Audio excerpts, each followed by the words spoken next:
우리 이사야 말씀을 계속해서 주일마다 살펴보고 있습니다. 이사야서 7장입니다. 이사야 7장 1절에서 9절 말씀 제가 대신 봉독해 드립니다. 여러분 성경을 눈으로 따라서 같이 보시면 좋을 것 같습니다. 우시아의 손자요 요담의 아들인 유다의 아하스 왕 때 아람의 르신 왕과 르말리아의 아들 이스라엘의 베가 왕이 올라와서 예루살렘을 쳤으나 능히 이기지 못하니라. 어떤 사람이 다윗의 집에 알려 이르되 아람이 에브라임과 동맹하였다 하였으므로 왕의 마음과 그의 백성의 마음이 숲이 바람에 흔들림 같이 흔들렸더라.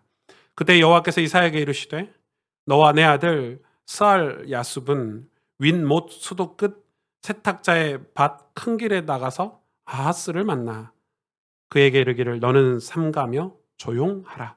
르신과 아람과 르말리아의 아들이 심히 노할지라도 이들은 연기나는 두 부직갱이 그루터기에 불과하니 두려워하지 말며 낙심하지 말라. 아람과 에브라임과 르말리아의 아들이 악한 꾀로 너를 대적하여 이르기를 우리가 올라가 유다를 쳐서 그것을 쓰러뜨리고 우리를 위하여 그것을 무너뜨리고 다부엘의 아들을 그 중에 세워 왕으로 삼자 하였으나 주 여호와의 말씀이 그 일은 서지 못하며 이루어지지 못하리라. 대자 아람의 머리는 다메섹이요 다메섹의 머리는 르신이며 65년 내 에브라임이 패망하여 다시는 나라를 이루지 못할 것이며 에브라임의 머리는 사마리아요 사마리아의 머리는 르말리아의 아들이니라. 만일 너희가 굳게 믿지 아니하면 너희는 굳게 서지 못하리라 하시니라. 아멘. 이제 오늘부터 재밌는 장면들이 좀 많이 생각이 됩니다. 그래서 역사적인 좀 설명이 여러분에게 많이 설교 시간에 이렇게 설명이 많이 될 것 같고, 또 제가 설교 시간에 다 보충하지 못한 내용은 수요일 날 여러분이 주일 설교를 묵상하는 이 방송을 생방송을 하고 있는데, 그 수요일 날 묵상 시간에 여러분 들어오시면 보충 설명을 조금 더 자세히 들을 수 있을 것 같습니다. 저희 교회 성도님들이 그러시더라고요. 목사님 구약을 지금 하루에 3장씩 읽고 있는데 도대체 무슨 말인지 모르겠다. 도대체 무슨 말인지 모르는데 계속 읽어야 되냐. 몰라도 읽으시길 바라고, 그리고 앞으로 조금 기회가 된다면 우리 소그룹별로 혹은 남전도 여전도의 청년의 큰 회불로 우리 성경 공부를 할 수 있도록 조금 방향을 잡아보려고 합니다. 그래서 한 번, 두 번 이렇게 읽을 때 잘 모를 수도 있겠지만 필요하면 여러분이 성경을 공부하고 또 필요한 관련 자료들을 좀 살펴보는 그런 이 모임들이 조금 생겨났으면 좋겠다, 이런 생각을 좀 많이 하고 있습니다. 지금 아하스 시대가 형성이 됐죠. 왜냐하면 이 우시아의 아들인 이 요담은 조금 빨리 죽었습니다. 아버지보다 더 일찍 죽었죠. 그러니까 우시아의 손자인 이제 아하스가 왕이 된 거죠. 그런 시대 상황입니다. 근데 이때 이 상황이 어떤 상황이냐면 이때가 제일 강대국 중에 아주 강력한 강대국인 아수르가 대제국을 이룰 때입니다. 그러니까 아수르가 대제국을 이루어서 이제 요람을 치려고 하고 북이스라엘을 이제 함몰시키려고 할 때인데, 그때 이제 아수르가 뭐라고 얘기하냐면 북이스라엘과 요람에게 너희 그냥 우리 속국해라, 항복해라, 이렇게 요청할 때인데, 이 이스라엘 북쪽에 있는 아람, 지금의 시리아죠. 이 아람과 이 북이스라엘이 이 동맹을 맺습니다. 동맹을 맺는데 이 아람 왕인 르신 그리고 북이스라엘의 왕 베가가 동맹을 맺어서 이 지네 둘만 동맹을 맺으면 이 아수르를 이기기 힘드니까 남유다까지 회유해가지고 같이 동맹을 맺으려고 합니다. 그런 상황인 거죠. 그런데 지금 이 아람의 왕이 르신이라는 왕이고, 여러분 이거 역사적으로 굉장히 중요한데, 그리고 이 북이스라엘의 지금 현재 동맹을 맺은 왕이 베가인데, 이 아람은 아람의 이 르신은 아람의 마지막 왕입니다. 무슨 말인지 아시겠죠? 아람은 멸망하는 거예요. 이 왕을 끝으로. 그러니까 그리고 북이스라엘의 왕 이 베가는 이 북이스라엘의 끝에서 두 번째 왕입니다. 오늘 이 7장 하반절에 보니까 65년 내에 이 에브라임은 망할 거다. 북이스라엘이 65년 내에 망한다고 하나님이 예언하셨죠. 그러니까 이제 곧 패망할 나라들끼리 이렇게 동맹을 맺은 겁니다. 곧 멸망할 나라들끼리 동맹을 맺은 그런 상황인 거죠. 이 동맹을 맺고 얘네 이 두 나라가 사실 남유다는 지형적으로 굉장히 작은 나라고 지파적으로 봤을 때도 두 지파밖에 안 되고 북이스라엘은 땅도 넓고 지파로 10개나 되고 또 거기다 이 아람이 제법 큰 이 국가였는데 이 시리아라는 큰 국가였는데 두 나라가 동맹을 맺었으니까 그리고 남유다를 이렇게 포위했단 말이에요. 회유에다가 회유가 안 당하니까 포위를 했는데 얼마나 두렵겠어요. 얼마나 이 걱정이 많겠어요. 그래서 이들을 어떻게 하면 이 남유다를 무너뜨릴까 이렇게 고민하다가 오늘 본문에 나오겠지만은 이 아하스 왕을 폐위시키고 이 다부엘의 아들로 왕을 세워서 쉽게 말하면 뭐죠? 우리 왕조의 때 이 왕을 폐위시키고 자기들이 세우는 왕을 꼭두각시 왕을 세우겠다는데 이 아부엘은 아람 사람입니다. 여러분 남유다가 어떤 이 민족입니까? 하나님의 언약 백성 다윗의 왕조잖아요.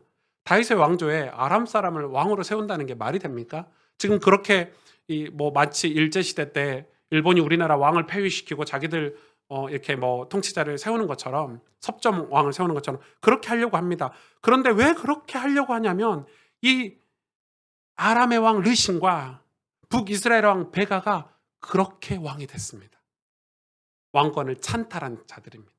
그러니까 아람의 기존의 왕을 폐위시키고 자기가 왕이 된 사람이 르신이고 북이스라엘의 왕이었던 왕을 폐위시키고 자기가 왕이 된 사람이 베가입니다. 그러니까 아주 나쁜 사람들이죠. 나쁜 왕들이죠. 이 기존에 있던 왕조들을 찬탈시키고 정복해서 그러니까 남유다도 그런 식으로 정복을 하려고 계획을 엄청나게 두 사람이 모여가지고 지금 동맹한 나라끼리 수닥수닥 계획을 세우는 거죠. 모의를 권모술수를 지금 쓰는 거죠. 그런 상황입니다. 그러나 오늘 이 말씀은 단지 그런 역사적으로만 봐서는 안 되고 신학적인 관점으로도 살펴봐야 됩니다. 사실은 이 남유다는 하나님이 예언하셨습니다. 곧 멸망하지 않고 이 남유다가 언젠가는 바벨론의 포로가 될 거지만은 이 남유다의 역사를 움직이시는 분은 하나님이 아니면 절대 할 수 없는 사건입니다. 이 나라입니다. 왜냐하면은 이 남유다 다시 말해서 다윗의 왕조, 다윗의 계보는 그리스도가 오실 언약 계보, 거룩한 씨가 날 그런 계보이기 때문에 이 남유다라는 나라 자체가 남들이 볼 때는 조그만 나라고 별 볼 일 없는 나라 같지만 하나님의 절대적인 계획 속에 있는 다시 말해서 하나님이 이 남유다를 지키시고 보호하시는 그런 상황 중에 있는 것입니다. 그렇기 때문에 하나님의 구속사 속에서 하나님의 구원을 설명하기 위해서 남유다를 하나님이 선택하셔서 보호하시고 있기 때문에 아무리 저들이 밖에서 권모술수를 쓰고 동맹을 맺어서 협박하고 위협하지만 이 남유다의 역사는 하나님의 손에 있다는 것입니다. 먼 미래에 포로가 되는 나라이지만 당장은 하나님이 지키시는 나라고 그 포로가 되는 것까지 모든 과정도 하나님의 손 안에 계획 안에 있는 나라이기 때문에 지금은 이 나라를 함부로 하나님이 허락하시지 않는다는 것입니다. 다시 말해서 남유다, 아수르 남유다를 위해서 아수르, 북이스라엘, 요람 아무리 공격해와도 남유다는 지금 무너지지 않을 나라이라는 것입니다. 굉장히 중요하죠. 근데 오늘 이사야 1장 7장 1절에 보니까 우시아의 손자요 이런 배경을 가지고 오늘 말씀을 좀 살펴보겠습니다. 요담의 아들인 유다의 아하스 왕 때 아람의 르신 왕과 르말리아의 아들 이스라엘의 베가 왕이 올라와서 예루살렘을 쳤으나 능히 이기지 못하리라 이렇게 시작합니다. 열왕기하 16장 5절에도 이렇게 기록되어 있습니다. 이때 아람 왕 르신과 이스라엘의 왕 르말라의 아들 베가가 예루살렘에 올라와서 싸우러 하여 아하스를 애워쌌으나 능히 이기지 못하리라. 그들이 아무리 연약한 아하스라고 아무리 연약한 남유다라고 하나 능히 이기지 못하는 것입니다. 왜요? 하나님의 약속, 하나님의 어떤 구속사의 손안에 있는 이 남유다 하나님 지키신다는 것입니다. 그런데 이 북이스라엘은 사실 원래 하나님의 백성들 아닙니까? 원래 북이스라엘은 하나님의 12지파 속에 있는 하나님의 그 이스라엘이 남유다와 북이스라엘 나눠졌는데 이 북이스라엘은 왜 이렇게 하나님의 손길에서 벗어나게 됐을까요? 하나님의 그 역사 속에서 사라지게 됐을까요? 하나님의 어떤 보호하심과 하나님의 어떤 인도하심에서 벗어나게 됐을까요? 그들은 하나님의 약속을 허투루 들었습니다. 하나님 분명히 다윗의 계보, 다윗의 왕조를 통해서 거룩한 씨가 나겠다고 분명히 말씀하셨는데 그들은 왕조를 계속 바꿨습니다. 심지어 그들 스스로 계산하고 똑똑한 왕을 세우기도 하고 그들 스스로 위대한 왕을 세우기도 하고 우상을 섬기기도 하고 하나님 북이스라엘을 그렇게 버리셨습니다.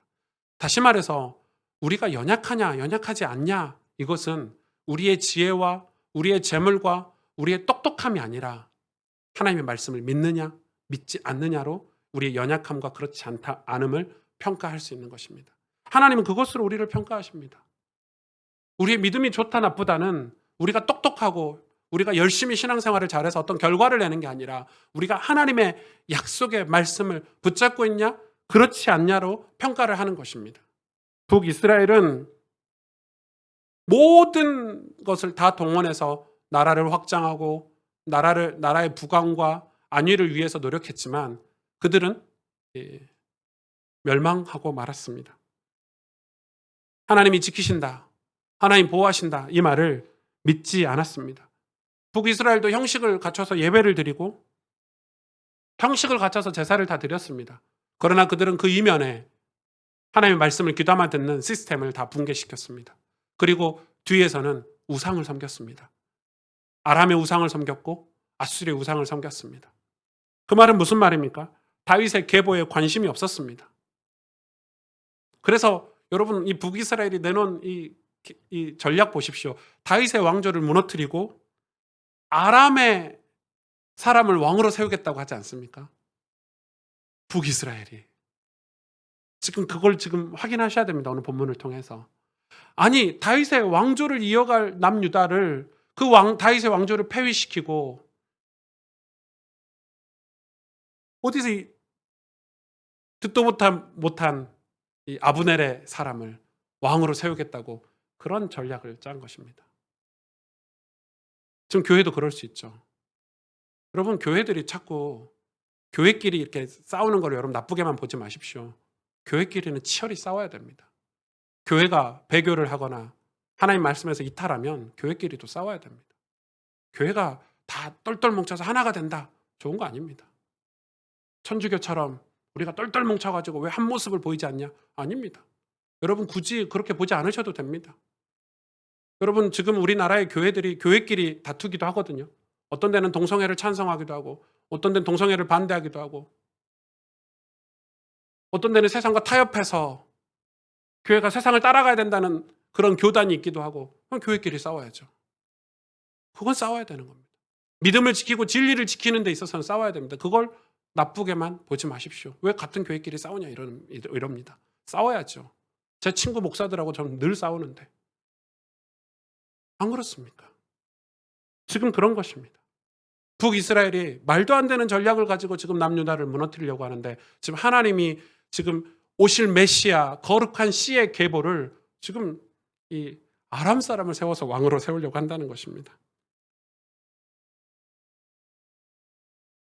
그들은 다수의 지파와 좋은 환경이면 부강한 나라가 될 것이라고 생각했지만 그들의 왕은 이방 나라와 손잡고 어떻게 하면 이익을 얻을까 그렇게 집착했습니다. 북이스라엘은. 하나님은 이런 상황에서 이사야를 통해서 첫 번째 사명을 감당하게 하시는데 바로 아하스 왕과 남유다 백성에게 하나님의 메시지를 전달하는 일이었습니다. 오늘 이사야 7장 1절에서 9절은 하나님의 메시지를 첫 번째로 전달하는 시간입니다. 근데 그 전달하는 상황을 보십시오. 이제 밖에 벌어진 상황을 여러분 다 들으셨죠? 이제 안에 어떤 일이 벌어지고 있는지 남유다 안의 상황을 좀 살펴봅시다. 7장 2절에 아하스 왕의 마음과 그의 백성의 마음이 숲이 바람에 흔들림 같이 이렇게 기록하고 있습니다. 어떤 사람이 다윗의 집에 알려 이르되 아람이 에브라임과 동맹하였다 하였으므로 왕의 마음과 그의 백성의 마음이 숲이 바람에 흔들림 같이 흔들렸더라. 그러니까 누가 와서 얘기하는 거예요. 큰일 났습니다.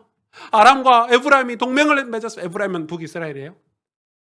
북이스라엘과 아람이 동맹을 맺어서 우리를 지금 진치고 우리를 공격하려고 합니다. 했더니 이 아하스 왕과 이 백성이 남유다의 백성이 숲이 바람에 흔들림처럼 마음이 흔들렸대요. 두려워한다는 거죠. 근심하고 있다는 거죠. 얼마나 근심하고 두려웠냐면 이 아하스 왕이 그 자기의 최신식 수도시설 이 수도실로 바로 달려갔죠. 왜냐면 그게 공격당해서 무너지면 이 나라에 물을 못 먹고 이 나라 안에서 이 완전히 붕괴되기 때문에 엄청 지금 불안한 거예요. 두려운 거예요. 걱정이 심한 거예요. 숲이 바람에 흔들린 것처럼. 여러분, 저와 여러분도 그렇지 않습니까? 저도 그렇거든요. 목사인데도 밖에서 세상에서 이런 일이 벌어진다, 저런 일이 벌어진다. 뭐 이 나라가 곧 뭐 무너질 것 같다, 막 교회가 곧 무너질 것 같다, 막 이런 소리를 들으면 막 불안합니다. 걱정이 됩니다. 두렵고 떨리기도 합니다. 우리가 사실 우리 모두가 다 그런 연약한 존재가 아닌가요? 우리 삶도 마찬가지죠.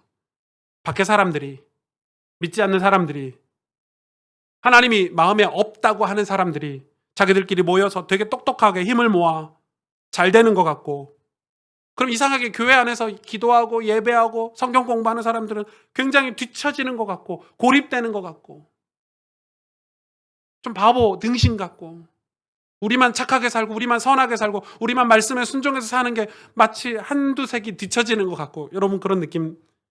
자기들은 모여서 술 한잔하면서 동맹하고 대단한 계획을 세우고, 야, 우리가 우리 인생에 이런 일을 벌려야 되지 않겠냐, 우리가 진짜 이 과학 문명을 발전시키고 이 어마어마한 문화적인 혜택을 다 누려야 되지 않겠냐.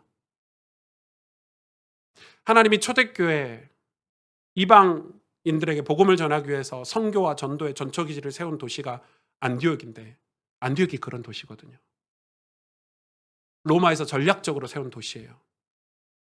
이 로마와 알렉산드리와 그 다음으로 세 번째 큰 도시 안디옥은 전략적으로 세워서요. 거기다 뭘 풀었냐면 로마 황제가 온갖 여자에 관련된 우상을 다 풀었어요. 다시 말해서 성산업을 다 풀어버렸어 거기다.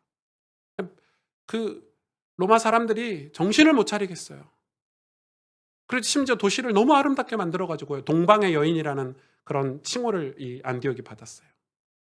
여러분, 이 아름다운 항구 도시니까 쾌락과 이 쾌락 산업이 최고 정점에 이를 때, 그리고 온갖 이 로마 군대 장군들이 전쟁을 하고 돌아오면 휴식을 다 어디로 취하러 갔냐면 다 안디옥으로 취하러 갈 정도로 그런 아주 이 로마에게선 좋은 도시예요.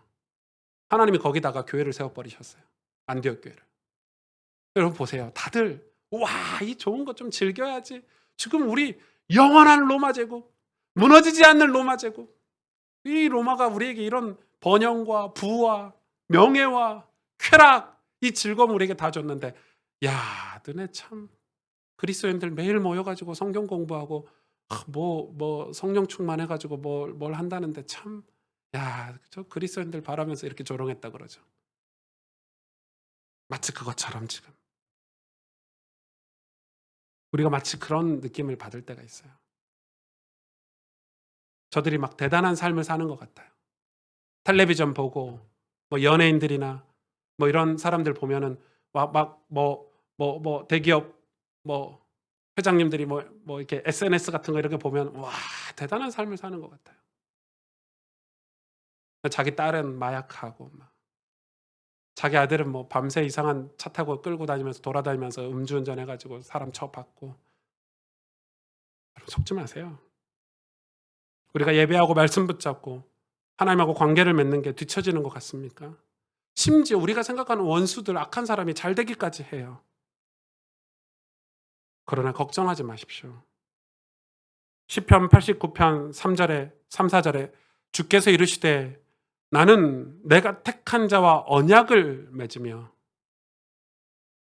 내 종 다윗에게 맹세하기를 4절에 내가 내 자손을 영원히 경고하기 하며 내 왕위를 대대 세우리라 하셨나이다. 아멘. 89편 19절부터 34절에 그때 주께서 환상 중에 주의 성도들에게 말씀하여 이르시되 내가 능력 있는 용사에게는 돕는 힘을 더하며 백성 중에서 택함 받은 자를 높였으되 내가 내 종 다윗을 찾아내어 나의 거룩한 기름을 그에게 부었도다. 내 손이 그와 함께하여 경고하게 하고 내 팔이 그를 힘이 있게 하리로다. 원수가 그에게서 강탈하지 못하며 악한 자가 그를 공고하게 못하리로다. 내가 그의 앞에서 그 대적들을 박멸하며 그를 미워하는 자들을 치려니와 나의 성실함과 인자함이 그와 함께하리니 내 이름으로 말미암아 그의 뿔이 높아지리로다.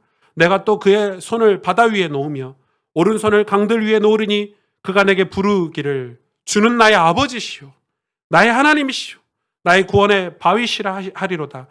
내가 또 그를 장자로 삼고 세상 왕들에게 지존자가 되게 하며 그를 위하여 나의 인자함을 영원히 지키고 그와 맺은 나의 언약을 굳게 세우며 또 그의 후손을 영구하게 하여 그의 왕위를 하늘의 날과 같게 하리로다. 만일 그의 자손이 내 법을 버리며 내 규례대로 행하지 아니하며 내 율례를 깨뜨리며 내 계명을 지키지 아니하며 내가 회초리로 그들의 죄를 다스리며 채찍으로 그들의 죄악을 벌하리로다. 그러나 나의 인자함을 그에게서 다 거두지는 아니하며 나의 성실함도 패하지 아니하며 내 언약을 깨뜨리지 아니하고 내 입술에서 낸 것은 변하지 아니하리로다. 아멘. 하나님께서 분명히 약속하셨어요. 남유다 다윗의 왕조 하나님 허락 없이 무너지지 않습니다. 다시 말해서 하나님은 우리 인류 저와 여러분을 구원하시기 위한 당신의 언약을 절대 포기하지 않으신다는 겁니다. 그걸 지키는 자, 그 약속을 지키고 그 말씀을 지키는 하나님의 백성들을 하나님이 오른손으로 보호하신대요. 당신의 성실함과 인자함으로 우리를 지키시겠대요. 성실함, 하나님의 성실함이에요. 인간의 성실함이 아니라 완벽하게 지키시겠대요. 다윗의 왕조는 하나님 허락 없이 무너지지 않습니다. 다윗의 왕조를 훈련시키십니다. 바벨론의 포로를 가게 해서 그것도 하나님 손안에 있고 하나님 보호 속에 있는 것입니다. 아하스와 백성들이 지금 하나님의 말씀을 까먹어서 그렇지, 잊어버려서 그렇지 하나님은 경고하십니다. 남유다의 환경은 비록 곧 무너질 것 같고 작은 땅이고 별 볼 일 없는 백성들이고 군대도 작고 힘이 없는 것 같지만 보이지 않는 하나님, 그들의 배경이 되시는 하나님은 경고하십니다. 여러분, 하나님의 약속을 믿는 저와 여러분, 우리는 비록 연약해 보이지만 우리 뒤에 계신 하나님은 경고하십니다. 우리와 함께 하신 하나님은 경고하십니다. 악한 영들이 수만 가지의 계략으로 우리를 넘어뜨리려고 하지만 우리가 하나님을 붙잡고 있는 한, 우리가 하나님을 의지하고 있는 한 어떻게 할 수가 없습니다. 하나님은 경고하십니다. 그 안디옥 위에 교회를 세워버리신 것처럼 저 사단의 모든 계략 위에 하나님은 구속사를 이루시기 때문에 두려워하지 마십시오. 하나님 앞에 올바르게 신앙생활하는 분들, 올바르게 신앙생활하는 교회, 하나님 경고하게 지키십니다. 그러니 여러분 염려하지 마십시오. 세상 사람들의 잘나감에 불안해하지 마십시오. 저들이 술 한잔 하면서 동맹을 맺는 것에 불안하지 마십시오. 잘 되는 것 같아 보이는 것에 걱정하지 마십시오. 저들은 장망성입니다. 장차 망할 성입니다. 이때 3절에 보니까 그때 여호와께서 이사야에게 이르시되 너와 내 아들 스알야숲은 윗못 수도 끝 세탁자의 밭 큰 길에 나가서 아하스를 만나. 와, 얼마나 성경이 섬세하고 정확한지요. 이사야에게 아들이 있었던 모양입니다. 몰랐죠. 아들 이름이 스알야숲입니다. 무슨 뜻인 줄 아십니까? 저는 이 뜻을 알고 뒷목에 소름이 돋았습니다. 남은 자는 돌아오라. 아들의 이름이 뜻이 남은 자가 돌아오리라. 아들을 같이 데리고 갑니다. 상징이죠. 그 당시에 이름은, 사람의 이름은 메시지입니다. 하나님 메시지. 지금 아하스 왕과 이스라엘 백성이 다 어디에 모여 있습니까? 수도, 북쪽 끝 수도, 셈의 근원, 그 똑똑한 우시와 할아버지가 만들어 놓았던 그 수도관을 형성해 놨던 그 저수지, 거기에 지금 남유다 백성들과 아하스 왕이 가서 그걸 지키려고 거기에 가 있는 것입니다. 그게 가장 소중하다고 생각하는 거죠. 이게 무너지면, 이게 함락되면 우리는 끝이야, 이런 마음으로 거기에 달려가서 지금 아하스 왕이 거기서 불안해하고 있는 겁니다. 숲이 바람에 흔들리는 것처럼. 그러나 잘못한 거죠. 그들이 정말 지켜야 될 것은 수도를 지켜야 되는 게 아니라 하나님의 성전에 가서 하나님 앞에 갔어야죠. 아무튼 하나님은 거기에 아하스와, 이사야와 이사야 아들을 보내는데 아들의 이름이 남은 자는 돌아오라입니다. 기가 막힙니다. 우리도 그렇죠. 사실은 지금 아하스를 욕할 게 아닙니다. 우리 삶에 무슨 문제가 있으면 이거부터 지켜야 돼. 이거부터 지켜야 돼. 이거부터 해야 돼. 그게 우리의 모습입니다. 저뿐만 아니라 여러분도 그럴 것 같습니다. 그쵸? 우시아 때 건설된 수로의 시작, 물을 모아두는 저수지, 예루살렘 근처의 셈에서 나오는 그 저수지로 거기에 아하스가 있었습니다. 거기에서 적들의 공격을 대비하고 있었죠. 가장 중요한 곳이 그곳이라고 생각한 모양입니다. 거기에서 뭐라고 얘기합니까? 하나님 이사야와 이사야 아들을 보내서 뭐라고 얘기합니까? 남은 자는 돌아오리라. 지금 육신적인 전투가 중요한 게 아니라는 것입니다. 남은 자가 뭐라고 우리가 지난주에 배웠죠? 남은 자는 거룩한 씨를 아는 것입니다. 거룩한 씨로 돌아가라 이 말입니다. 지금 수도를 지키고 있을 때가 아니라 하나님이 남유다에게 약속하신 거룩한 씨, 이 땅에 오실 메시아 예수 그리스도의 십자가의 복음, 그걸로 돌아와라. 너네들 지금 정신 차리고, 지금 이 말입니다. 그 메시지를 강력하게 지금 아하스와 남유다 백성들에게 이사야를 통해서 아들을 데리고 감으로써 설명하는 것입니다. 하나님 앞으로 돌아와라 이 말이죠. 4절에서 7절에 이사야가 이렇게 전달합니다. 가서 직접 하는 말이죠. 이사야가 그에게 이르기를 너는 삼가며 조용하라. 르신과 아람과 르말리아의 아들이 심히 노할지라도 이들은 연기나는 두 부직갱이 그루터기에 불과하니 두려워하지 말며 낙심하지 말라. 아람과 에브라임과 르말리아의 아들이 악한 꾀로 너를 대적하여 이르기를 우리가 올라가 유다를 쳐서 그것을 쓰러뜨리려고 우리를 위하여 그것을 무너뜨리고 다부엘의 아들을 그 중에 세워 왕으로 삼자 하였으나 주 여호와의 말씀이 그 일은 서지 못하며 이루어지지 못하리라. 이사야가 가서 얘기하는 거죠. 아하스 왕에게 너는 삼가며 조용하라. 삼가며 조용하라 이 말은 무슨 말입니까? 이 원어에 보니까 입 다물어라 이런 뜻도 있지만 삼가며 조용하라 이 원어에는 신중하라 이런 뜻도 있습니다. 신중하라. 다시 말해서 정신을 차리고 다시 생각해봐라. 너는 삼가며 조용하라. 지금 네가 전쟁을 하려고 준비하고 수도를 지키려고 준비하고 그러면서 마음은 불안하고 그걸 다 중단해라. 셀라. 스탑하고 하나님의 계획이 무엇인지 하나님의 음성을 들어라. 네가 이 전쟁에서 이길 것 같으냐? 저 동맹군을. 저들의 계략을 이길 것 같으냐? 우리가 이기는 방법은 하나님의 손을 붙잡는 거 아니냐? 너는 삼가며 조용하라. 왕이 내는 전략. 아하스가 얼마나 많은 전략을 냈겠어요. 수도로 다 모였으니까. 왕이 세운 전투 계획. 조용해라. 왜냐하면 그렇게 싸워서 이길 수 없는 전투입니다. 전략적으로, 상식적으로 동맹군을 무찌를 수가 없습니다. 숫자적으로 게임이 안 됩니다.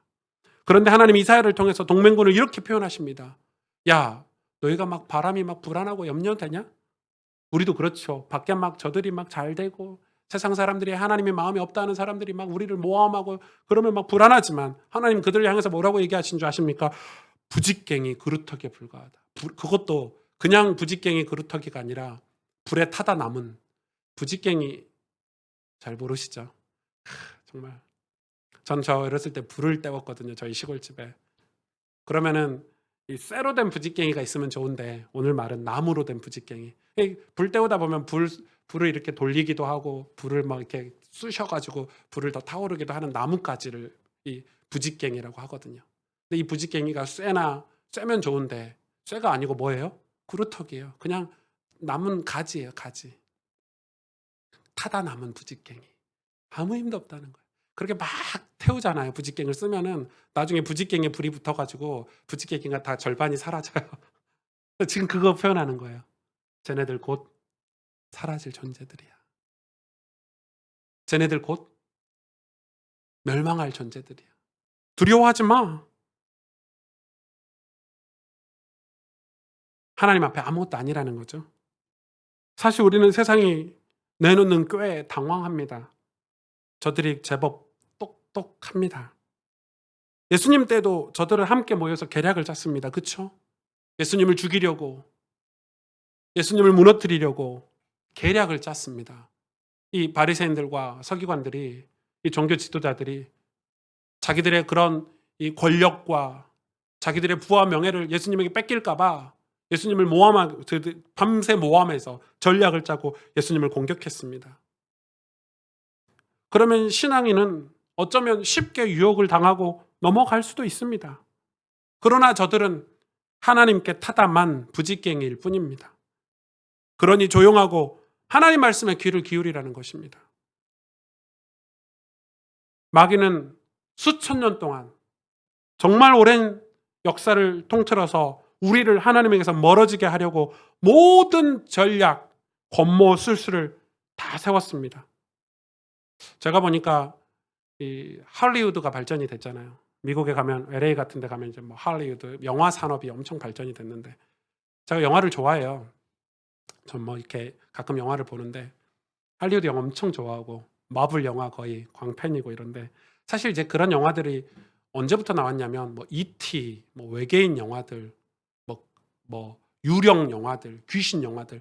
근데 그런 영화들을 쭉 보다 보니까 한 30년 보다 보면 나중에 이런 이 영화 속에 나오는 귀신이나 악한 영들이나 사단이나 뭐 외계인이나 다 어떤 느낌이 들죠? 친숙해져 버렸죠. 우리도 모르게. 처음에는 거부감도 들고 '이게 뭐야?' 이러다가 기독교인들도 다 친숙해집니다. 진짜 타노스가 있는 것 같고 막 유령이 진짜 좋은 것 같고 우리나라 영화도 많잖아요. 그런 영화 뭐 헬로우 고스트 이런 영화 보면 유령이 진짜 친한 뭐죠? 우리도 모르게 잠식되는 거예요. 그래 놓고 진짜 사단이 말세 때 마귀가 그 모습을 하고 우리에게 짠 하고 나타나면 우린 거부감 없이 받아들이는 거예요. 점차 함몰되는 거예요. 뭐 남편이 마귀다, 뭐 부인이 마귀다 이런 말 좀 수준 낮은 말 하지 마십시오. 마귀가 그 정도로 전략이 없는 존재들이 아닙니다. 마귀의 계략은 무섭습니다. 그러니까 교회들이 이렇게 당하고 있죠, 여러분. 하나님의 말씀과 언약을 놓치게 만들고 온갖 다양한 행사를 하게 만들었습니다, 교회들에게. 여러분, 한국 교회가 원래는 이런 상태가 되지 않았습니다. 원래 오카는 목사님이나 하영조 목사님 이런 분들은 이미 80년대 때부터 뭐라고 얘기하셨냐면 성도들에게 성경을 가르쳐야 된다. 성도들에게 신학을 가르치고 그래서 성도들이 신실한 그리스도의 제자가 되도록 해줘야 된다. 안 그러면 앞으로 오는 시대를 감당하지 못할 것이다. 그래서 제자 훈련을 하고 성경 가르치고 성경을 배울 수 있는 배경 지식을 두란노 서원 같은 걸 만들어서 이 책자들을 공급하고 엄청 귀한 사역들을 하셨습니다. 그런데 어느 순간부터 교회들이 갑자기 이런 세속 신학, 뭐 해방 신학 이런 신학을 배운 목회자들이 한국에 와가지고 그런 거 중요하지 않아. 지루해. 재미없어. 재밌게 해야지 성도들이 모이지.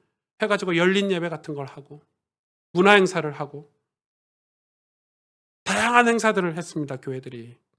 행사 중심의 교회가 됐습니다. 어떻게 됐습니까? 그러는 동안에 제자훈련, 성경 공부 다 사라졌습니다. 신천지 이런 데서 하는 게 성경 공부다. 이렇게 불신자들이 이해하고 있습니다. 그리스도의 신실한 제자 못 만들어냈습니다. 교회만 왔다 갔다 하는 영화 극장에 왔다 갔다 하듯이 그런 교회를 만들어냈습니다. 하나님이 지금 오늘 말씀을 통해서 우리에게 경고하고 계시는 겁니다. 하나님은 그런 아하스 왕과 이스라엘 백성들에게 조용하라. 삼가 조용하라. 네, 여러분 지금은 우리가 조용히 하나님의 계획을 들어야 될 때입니다. 하나님의 음성을 들어야 될 때입니다. 한국 교회가, 가스펠 교회가 말씀을 통해서 우리를 향하신 하나님의 신실하신 계획이 무엇인지 귀를 기울여야 할 때입니다. 8절 9절에 이렇게 마무리를 하겠습니다. 대저 아람의 머리는 다메섹이요 다메섹의 머리는 르신이며 65년 내에 에브라임이 패망하여 북이스라엘이 65년 내에 망할 거라고 예언하고 계시죠. 다시는 나라를 이루지 못할 것이며 북이스라엘은 그걸로 끝입니다. 정말 끝났거든요. 에브라임의 머리는 사마리아요. 사마리아 머리는 르말리아의 아들이라. 이게 무슨 말인지 아시겠죠? 나중에 북이스라엘은 사마리아 땅이 되지 않습니까? 하나님의 은혜로 사마리아 땅에 복음이 들어갔지만 어떤 나라인 줄 여러분 아시죠? 사마리아 역사에 대해서. 만일 그러면서 마지막에 경고하고 계십니다. 너희가 굳게 믿지 아니하면 너희는 굳게 서지 못하리라. 굳게 믿지 않으면, 이건 누구에게 말씀하신 거죠? 남유다 백성들에게, 아하스 왕에게 굳게 믿으라고 하는 것입니다. 그래야 굳게 설 수 있다는 것입니다. 결국 하나님의 말씀대로 아람과 북이스라엘은 패망하였고, 그런데 아하스 왕과 백성들에게 너희도 굳게 믿지 못하면 굳게 서지 못할 것이다, 이렇게 말씀하고 있습니다. 여기서 나오는 단어가 바로 믿음이라는 단어죠. 믿음. 믿음은 매우 중요합니다. 여러분, 우리의 믿음은 지금 우리가 전 믿음 가진 하나님의 백성이에요, 전 믿음의 사람이에요 하는 여러분 지금 생각하는 그 믿음이 아닐 수도 있습니다. 왜냐하면 성경을 다 확인하지 않았기 때문에. 굳은 믿음은 아닐 수 있다는 것입니다. 굳은 믿음이 아닐 수 있다는 것입니다. 성경을 다 확인하지 않았기 때문에. 마치 연애하는 이 젊은 남녀가 연애 때 뜨겁게 서로 사랑하는 것이 진짜 사랑이 아닐 수도 있다는 것처럼. 뜨겁게 서로 사랑하잖아요. 평생 사랑할 것처럼 사랑하는데 나중에 보니까 진짜 사랑이 아니야. 내가 조금 문제 있으면 떠나버리고, 그렇죠? 내가 능력이 없으면 사랑이 식어버리고, 그건 사랑이 아니죠. 확인을 해야 돼요. 진짜 사랑은 뭐죠? 모든 걸 다 사랑하는 거예요. 근데 우리가 하나님을 사랑한다, 하나님께 대한 믿음이 뭐냐? 근데 우리는 지금 믿는다 하지만은 사실 하나님이 누구신지 모릅니다. 하나님이 어떤 분인지 모릅니다. 하나님의 마음도 모르고 하나님의 계획도 잘 모릅니다. 왜? 우리가 신실한 그리스도의 제자로 훈련받지 않았기 때문에. 나 하나님 사랑하는데요. 하나님 사랑하는 방법도 모릅니다. 저 교회 사랑하는데요. 교회가 뭔지도 모릅니다. 한국 교성도들은 문화적인 이 어떤 이 세속된 그런 신학의 영향으로 교회에서 행사 같은 거 하면은 와 하고 너무 좋다 이러면서 간증 집회 이런 거 들으면 너무 좋다 이러지만은, 내가 직접 성경을 읽고 하나님이 어떤 분인지, 하나님이 나를 향한 계획이 무엇인지 확인하지 않는 것입니다. 남유다 백성은 다시 성경으로 돌아가야 됩니다. 이사야가 그것을 확인해 주는 것이죠. 어느 시대나 하나님은 교회를 회복시키시고 부흥과 역사를 주실 때 하나님의 백성들에게 사전에 요구하시는 게 있었는데, 그게 바로 성경으로 돌아가는 것입니다. 여러분, 가스펠교회가 이 말세 때 우리 가스펠교회 모든 성도들이 하나님께 조금이라도 쓰임받길 원하신다면, 이 교회가 하나님의 부흥을 다시 한번 경험하길 원한다면 우리는 다시 성경으로 돌아가야 됩니다. 단지 성경을 읽을 뿐만 아니라 성경 속에 영적인 사실을 깨닫고 그리스도의 신실한 제자가 되는 것입니다. 안디옥에 세워진 안디옥 교회는 그래서 이 바나바가 사울을 데리고 와서 1년간 그들에게 구약 성경을 가르쳤습니다. 구약 성경을 1년간 가르치고 나서야, 그제서야 그리스도인이라 칭함을 받았습니다. 구약 성경을 다 꿰뚫고 나서야, 그냥 복음을 듣고 하나님 자녀가 됐습니다 하고 끝나는 게 아닙니다. 성숙한 신앙인이 돼야 됩니다. 조나단 에드워드 목사님, 이 미국의 영국과 미국의 영적인 대각성운동을 일으켰던 조나단 에드워드 목사님의 책에 보니까 뭐라고 얘기합니까? 우리는 끊임없이 우리 세대와 다음 세대를 위해서 성경을 공부해야 합니다.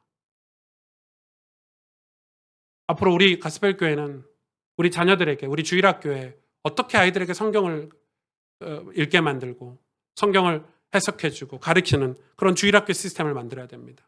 우리 새가족부도 마찬가지입니다. 새신자가 교회에 왔을 때 어떻게 성경으로 신앙생활을 할 수 있는지 같이 고민해줘야 되고 길라잡이를 해줘야 됩니다. 우리 부모님들 성경 공부하셔야 됩니다. 난 장로인데 성경 공부 안 해도 되지 옛날에 다 훈련 받았는데, 아닙니다. 장로님들도 모여서 성경 공부하셔야 되고 권사님들도 모여서 성경 공부하셔야 됩니다.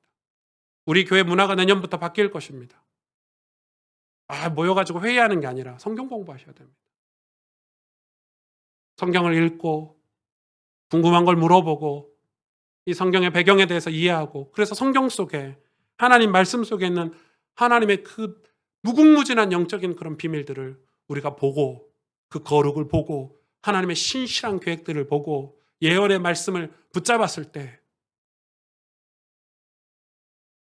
야고보서 2장 14절에서 26절에 이렇게 말씀하고 계십니다. 내 형제들아 만일 사람이 믿음이 있노라 하고 행함이 없으면 무슨 유익이 있으리요? 그 믿음이 능히 자기를 구원하겠느냐? 구원 못한다는 거죠. 오해하지 마십시오. 믿음만 가지고 구원 받습니다. 그러나 믿음과 행함이 붙어 있다는 것입니다. 야고보 사도가 이렇게 얘기합니다.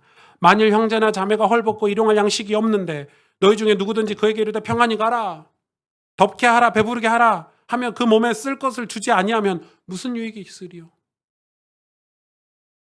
이와 같이 행함이 없는 믿음은 그 자체가 죽은 것이라. 그러니까 지금 15절 16절은 헐벗고 일용할 양식을 주라 이게 아니라 이 믿음을 설명하기 위해서 예를 드는 거죠. 지금 야고보 사도가 18절에 어떤 사람은 말하기를 너는 믿음이 있고 나는 행함이 있으니 행함이 없는 내 믿음을 내게 보이라. 나는 행함으로 내 믿음을 내게 보이리라 하리라. 19절에 내가 하나님은 한 분이신 줄 믿느냐? 잘하는도다 귀신도 믿고 떠느니라. 아, 허탄한 사람아, 행함이 없는 믿음이 헛것인 줄을 알고자 하느냐? 우리 조상 아브라함이 그 아들 이삭을 제단에 바칠 때 행함으로 의롭다 하심을 받은 것이 아니냐? 내가 보거니와 믿음이 그의 행함과 함께 일하고 행함으로 믿음이 온전하게 되었느니라. 이에 성경에 이른 바 아브라함이 하나님을 믿으니 이것을 의로 여기셨다는 말씀이 이루어졌고 그는 하나님의 벗이라 칭함을 받았나니 이로 보건대 사람이 행함으로 의롭다 하심을 받고 믿음으로만은 아니니라. 또 이와 같이 기생 라비 사자들을 접대하여 다른 길로 나아가게 할 때 행함으로 의롭다 하심을 받은 것이 아니냐. 영혼 없는 몸이 죽은 것 같이 행함이 없는 믿음은 죽은 것이라. 아브라함이 아들 이삭을 데리고 모리아산으로 갈 때 끔찍하죠. 100세 낳은 귀중한 아들인데 여러분 어떻게 낳았습니까? 아브라함이 이삭을. 하나님이 갑자기 그를 번제로 드리래요. 그래서 새벽에 일찍 나가서 왜 마음이 바뀌기 전에 나갔다는 말이에요. 번제 아시죠? 흔히 우리는 이삭을 그냥 태워 죽였다 이렇게 태워 죽이려고 했다 이런데 아니에요. 왜 아브라함이 칼로 이삭을 찌르려고 했죠? 번제 다 잘라갖고 각을 뜨는 거예요. 여러분 자기 아들을 다 내장 도려내고 그걸 씻고 각을 뜨고 그게 번제예요. 그거를 이삭하고 가는 거예요. 사람들 못 오게 하고 종 2명만 데려가고 산 꼭대기 올라갈 땐 종도 못 오게 하죠. 그를 묶는데 여러분 이삭의 나이가 몇 살이란 추정 18세에서 35세 사이라고 추정하고 있어요. 최소 18살. 여러분 아브라함 몇 살이에요? 이삭이 18살이면 아브라함은 118세예요. 아니 생각해 보세요. 아버지가 자기를 칼로 찔러 죽이려는데 18살 먹은 청년이 가만히 있어요. 저희 아버지가 저를 때리려 할 때 저는 엄청 도망 다녔거든요. 초등학교 때도. 이삭도 보통 인물이 아니죠. 아버지 저를 죽이십시오 이 말이잖아요. 하나님께 드리십시오 이 말이죠. 칼로 찍으려고 할 때 여호와의 사자가 아브라함아 아브라함아 네가 나를 사랑하는 줄 네가 내 말을 믿는 줄 내가 이제 알겠다. 그에게 손을 대지 말아라. 그게 믿음이에요 여러분. 야고보서에는 이 행함과 믿음을 하나로 보는 거예요. 행함과 믿음은 구분되는 게 아니에요. 사실 행함과 믿음을 구분하는 게 이단이에요. 사단이. 이단이에요. 사입이에요. 행함과 믿음은 구분되잖아요. 여러분 우리 몸과 마음이 어떻게 구분이 됩니까? 하나님을 믿는다면 정말 행함이라는 것은 당연한 거예요. 예를 들어 마귀의 정체를 성경을 통해서 믿는다면 우린 늘 영적인 싸움을 싸울 것이고 깨어 있으려고 노력할 거예요. 근데 마귀의 존재를 믿지 않기 때문에 그 믿음이 없기 때문에 우린 기도 안 해요. 무슨 사건이 벌어지면 마귀의 역사? 하나님의 역사? 우리가 기도한다는 것은 행함이거든요. 와 우리 삶에 문제가 왔어. 그럼 하나님 계획이 무엇일까? 하나님 계획을 믿는다면 우리는 바닥에 엎드리고 기도할 것이에요. 그죠? 그 행함을 이야기하는 거예요. 이 행함은 요한계시록 22장 10절에서 16절에 이렇게 기록하고 있습니다. 또 내게 말하되 이 두루마리의 예언의 말씀을 임봉하지 말라 때가 가까우니라. 불의를 행하는 자는 그대로 불의를 행하고 더러운 자는 그대로 더럽고 의로운 자는 그대로 의를 행하고 거룩한 자는 그대로 거룩하라. 보라 내가 속히 오리니 내가 줄 상이 내게 있어. 각 사람에게 그가 행한 대로 갚아 주리라. 아멘. 그러면서 14절에 자기 두루마리를 빠는 자는 복이 있으니 이는 그들이 생명나무에 나아가며 문들을 통하여 성에 들어갈 권세를 받으려 함이로다. 15절 개들과 점술가들과 음행하는 자들과 살인자들과 우상 숭배하는 자들과 및 거짓말을 좋아하며 지어내는 자는 다 성 밖에 있으리라. 나 예수는 교회들을 위하여 내 사자를 보내어 이것들을 너희에게 증언하게 하였노라.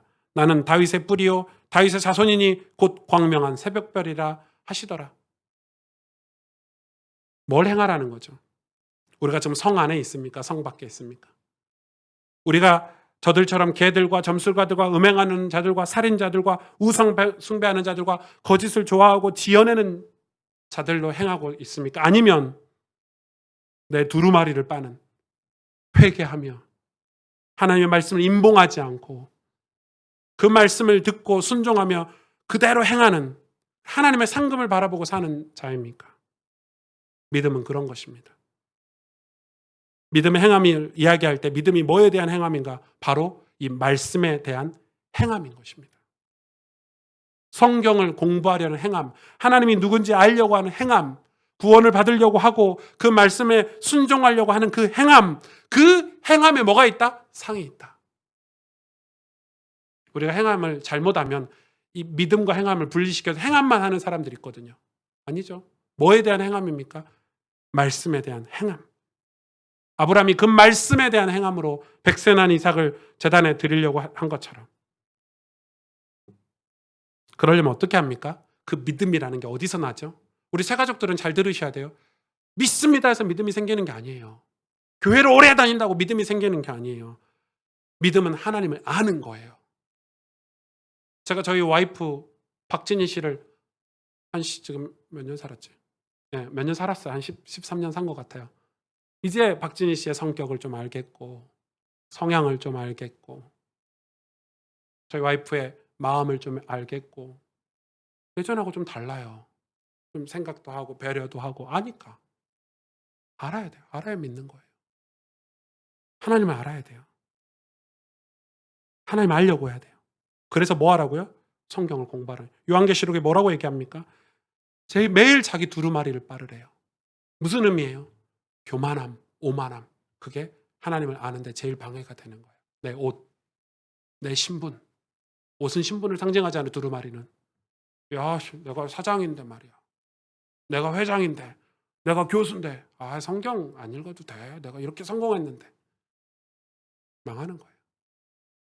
성 밖에 있는 사람이 되는 거예요. 개들이 되고 악한 자들이 되는 거예요. 매일 두루마리를 빤대요. 매일 하나님 말씀 앞으로 간다는 거예요.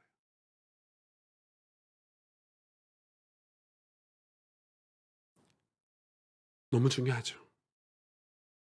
너무 중요해요. 여러분, 우리는 믿음을 확인하기 위해서 매일 성경을 통해서 우리의 믿음을, 내 믿음을 확인해야 돼요. 내가 지금 믿음이 있는지 없는지 성경을 통해서 확인해야 돼요. 하나님이 약속으로 주신 말씀으로 확인해야 돼요. 남유다에게 이사야는 하나님 말씀을 전달했어요. 다윗의 자손에 관한 말씀이에요. 다음 주에 정확하게 말씀을 주시겠죠. 그래서 늘 자신이 그 말씀에 가까이 가기 위해서 아하스 왕처럼 자신의 전략, 계획에서 벗어나야 돼요. 두루마리를 빨아야 된다 이 말이에요. 아하스 왕이 순간적으로 착각했어요. 하나님 우리와 함께 하시지. 착각한 거예요. 우리는 다윗의 왕조지 착각한 거예요. 자기의 계획, 자기의 전략을 가지고 그 저수지 가서 이제 마음은 벌벌 떨면서 겉으로는 왕이니까 이겨보려고. 인간은 늘 완벽하다고 스스로 계획을 세우나 결코 그렇지 않아요. 결코 그렇지 못해요. 그래서 자기 두루마리를 빠는 자는 복이 있다고 한 거예요. 회개하고 돌이키는 자. 뭘 회개하냐? 회개는 내가 오늘 죄 지었는데 어떻게 하나님 이거 용서해 주세요. 벌 안 받게 주세요. 회개가 아니라 말씀으로 돌아가는 게 회개예요. 하나님 말씀으로 다시 돌아가는 거예요. 성경으로 돌아가는 거예요. 교회가 다시 회복하기 위해서 성경으로 돌아가지 않으면 기회가 없다고 저는 생각합니다. 그렇지 않고 밖에 개들과 점술가들과 음행하는 자들과 살인자, 우상 숭배하는 자, 거짓말 좋아하는 자들, 성 밖에 있는 사람들처럼 살면 남유다는 하나님의 약속의 성이었어요. 밖에 나가면 동맹하여 쳐들어온다는 소리에 마음이 흔들릴 수 있지만 우리는 하나님 말씀에 귀를 기울여야 돼요. 두려워하지 마십시오. 하나님 말씀을 통해서 하나님이 어떤 분인 줄 알고 하나님의 계획을 우리 마음속에 알고 있다면 그 확신, 그 믿음이 있다면 우리는 평안할 것입니다. 핍박이 와도 평안할 것입니다. 곧 우리 목에 칼이 돌아도 평안할 것입니다. 그래서 스데반이 얼굴에 빛이 가득했던 거예요. 그래서 주기철 목사님 같은 분들이, 손양호 목사님 같은 분들이, 문준경 전도사님 같은 분들이 찬송하면서 순교를 당한 거예요. 왜? 여러분, 천국을 봐버렸는데 뭐가 걱정이겠어요, 그들이. 성경을 통해서 하나님이 어떤 계획을 갖고 있다는 걸 알아버렸는데 무슨 두려움이 있겠어요. 이사야 선지자를 통해서 주시는 말씀을 들을 때 남유다는 다시 견고해질 수 있습니다. 굳게 믿을 때 굳게 선다. 굳게 믿는 게 무엇입니까? 여러분, 우리는 구체적으로 아주 세밀하게 우리가 성경을 통해서 우리의 믿음이 어떻게 성숙해야 될지 우리 교회는 앞으로 고민하고 같이 기도하고 전 성도가 이 일에 마음을 담아야 될 것입니다. 우리는 성숙한 신앙이 되어야 됩니다. 그래야 이 땅에 희망이 있습니다. 우리가 성숙한 신앙이 되지 않으면 우리 자녀들에게 희망이 없습니다. 우리가 교회가 많이 행사 같은 거 많이 하고 막 프로그램 만들어서 우리 자녀들에게 물려주는 거 다 사라집니다. 안 그렇습니까? 다 사라집니다.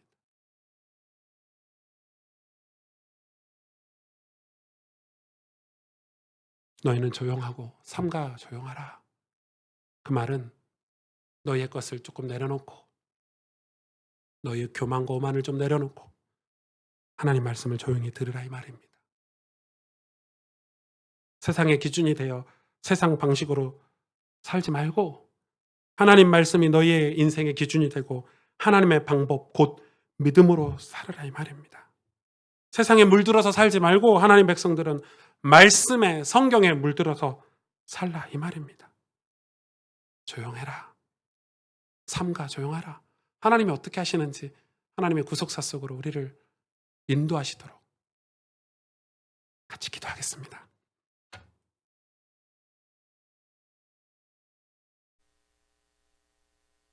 오늘 말씀 여러분 평생 기억해야 될 말씀입니다. 한 번 듣고 끝나는 말씀이 돼서는 안 될 것입니다. 여러분, 이 말씀이 여러분 이해가 돼야 될 것입니다.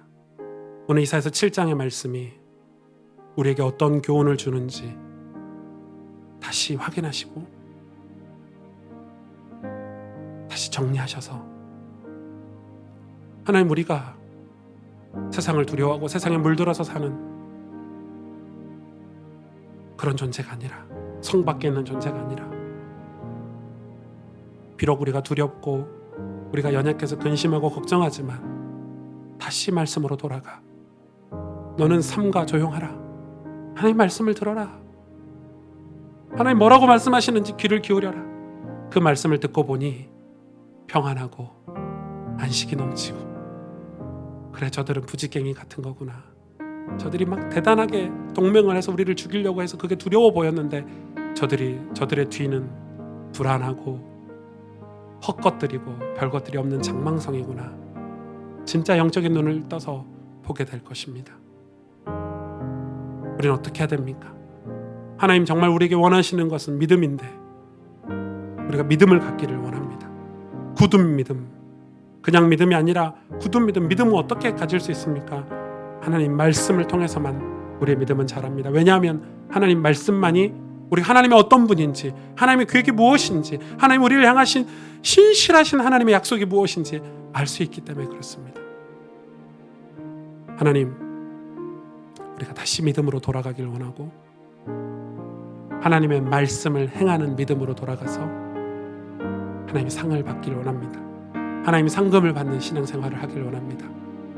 우리 가스펠교회 모든 성도들에게 이 은혜가 있게 하여 주옵소서. 우리 오늘 말씀을 붙잡고 우리 통성으로 함께 하나님 앞에 같이 기도하겠습니다. 하나님 감사합니다.